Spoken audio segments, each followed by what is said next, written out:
Este podcast é um oferecimento do supermercado Cambará. 43-3325 7755, Londrina, Paraná.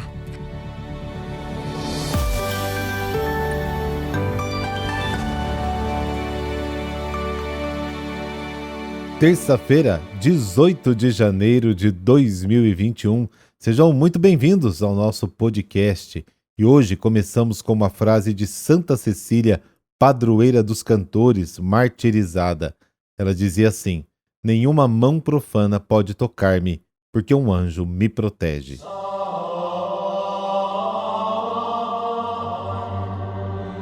Pelo sinal da Santa Cruz, livrai-nos Deus, nosso Senhor, dos nossos inimigos.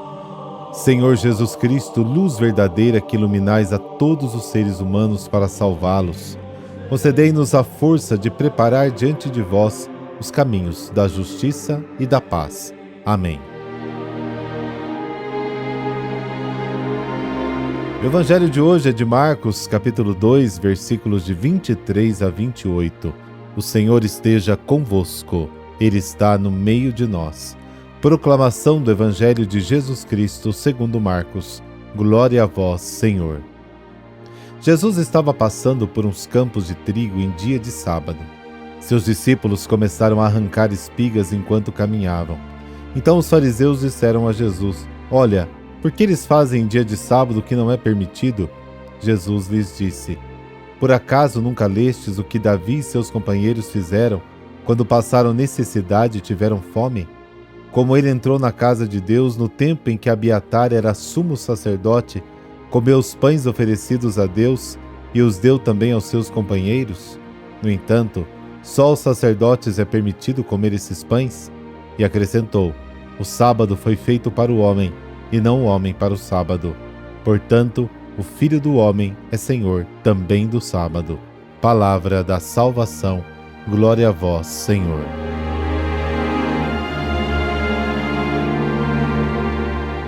E vamos para os 4 pontos do Evangelho de hoje. Primeiro, a lei existe para o bem das pessoas. Um dia, no sábado, os discípulos passam pelas plantações, abrem caminho e recolhem espigas. Em Mateus capítulo 12 é dito que eles estavam com fome. Invocando a Bíblia, os fariseus criticam a atitude dos discípulos. Seria uma transgressão da lei do sábado, como está em Êxodo capítulo 20. Jesus responde invocando a própria Bíblia para indicar que os argumentos dos outros não têm razão de existir. Lembre-se de que o próprio Davi fez uma coisa proibida, porque pegou os pães sagrados do templo e os deu aos soldados que estavam com fome.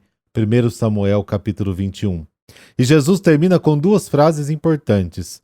O sábado foi feito para o homem e não o homem para o sábado. E o Filho do Homem é Senhor também do sábado. Segundo, o sábado foi feito para o homem e não o homem para o sábado. Por mais de 500 anos, desde a época do cativeiro da Babilônia até a época de Jesus, os judeus guardaram a lei do sábado. Essa observância secular tornou-se um forte sinal de identidade para eles. O sábado foi estritamente observado. Na época dos Macabeus, em meados do século II a.C., mais ou menos, essa observância atinge um ponto crítico. Atacados pelos gregos em um sábado, os rebeldes macabeus preferiram deixar-se matar a transgredir o sábado, e por isso não utilizaram armas para defender as suas vidas. 1000 pessoas morreram. 1 Macabeus capítulo 2. Refletindo sobre o massacre, os líderes macabeus concluíram que deveriam resistir e defender suas vidas, mesmo em um dia de sábado. Terceiro, o Filho do Homem também é Senhor do sábado. A nova experiência de Deus Pai significa que Jesus, o Filho do Homem, deu a ele uma chave para descobrir a intenção de Deus que está na origem das leis do Antigo Testamento. Se Deus é Pai, então ele acolhe a todos como filhos e filhas. Se Deus é Pai, então devemos ser irmãos e irmãs uns dos outros. É o que Jesus viveu e pregou do início ao fim. A lei do sábado deve estar ao serviço da vida. Foi precisamente pela fidelidade a esta mensagem que Jesus foi condenado à morte. Quarto ponto, Jesus e a Bíblia. Os fariseus criticaram Jesus em nome da Bíblia. E Jesus responde e critica os fariseus usando a Bíblia. Ele sabia a Bíblia de cor. Naquela época não haviam Bíblias impressas como temos hoje. Em cada comunidade havia apenas uma Bíblia escrita à mão que permaneceu na sinagoga. Se Jesus conhecia a Bíblia tão bem, significa que durante os 30 anos de sua vida em Nazaré, ele participava intensamente da vida comunitária, onde as Escrituras são lidas todos os sábados.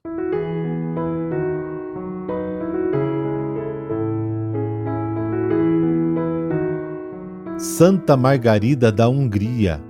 Ela era uma princesa, filha do rei da Hungria de origem bizantina.